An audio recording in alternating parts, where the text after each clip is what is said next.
Hey folks, John Green here, back with another video, and this will actually serve as my second month as a sales engineer. And so I'll just be sharing with you my reflections, my insights that I've gathered so far since I've started, and sort of where my head frame is moving forward into my third month. The biggest changes that I've really implemented and had like an epiphany, going into this week, and it was figuring out a way to implement the frameworks that I developed as a support engineer that allowed me to be structured, organized, confident in my role, and really re-emphasis on the organizational aspect of it, knowing where everything is regarding, the cases I handle, the customers I interact with. And so I worked and I began to implement slowly that framework into how I interact with the customers that I'm engaging with as a sales engineer. So I'm pretty excited to see how that unfolds and develops over time. But also I've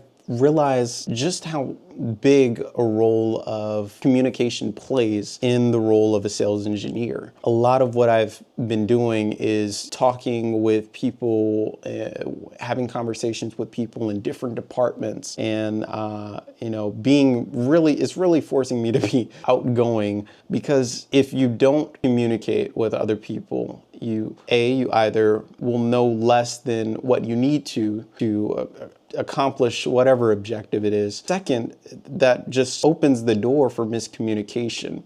Everybody could be running off doing their own thing, and then we have 3 schedules instead of 1. So I realized the importance of that. But yeah, so far off to a good start.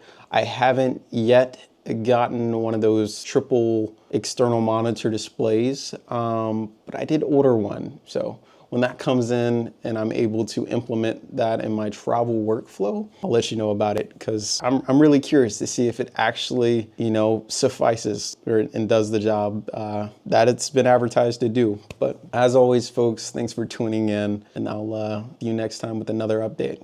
Take care.